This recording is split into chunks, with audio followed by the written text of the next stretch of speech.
বন্ধুরা, good morning. তো যদিও মর্নিংয়ের সময় ভিডিওটা শুরু করেছি, কিন্তু ভয়েস ওভারটা দিচ্ছি সন্ধ্যাবেলায়, ঠিক আছে। তো আজকে তো শিবরাত্রি, মানে শিব চতুর্দশী আর কি। শিবরাত্রি তো কালকেই পেরিয়ে গেছে।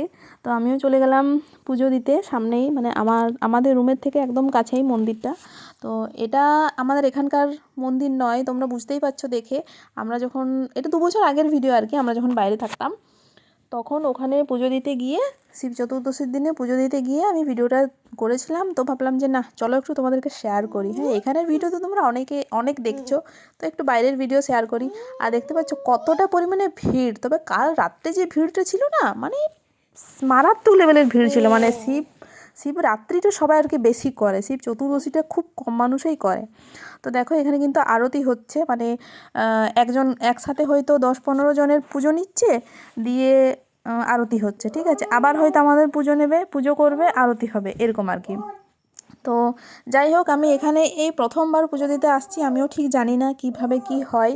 হ্যাঁ, তো ভাবলাম তোমাদের সঙ্গে একটু শেয়ার করি, যেহেতু মানে শিব চতুর্দশীর দিনে ভিডিওটা আর কি করা, তোমাদেরকে শেয়ার করে। দেখতে পাচ্ছ কত লম্বা লাইন, আমি কোথায় পিছনে আছি। হ্যাঁ, মানে তবে হ্যাঁ, কালকের রাতটা, মানে যে 4টা প্রহরের পুজোটা আমরা দেখলাম, মানে মারাত্মক লেভেলের ভিড় ছিল, মানে ধারণা করতে পারবে না এতটা ভিড়। হ্যাঁ, তো যাই হোক, অর্ধেক মানুষ মানে রয়ে গিয়েছিলো আর কি আজকে সকালে পূজা দেওয়ার জন্য। তো তার মধ্যে আমিও একজন।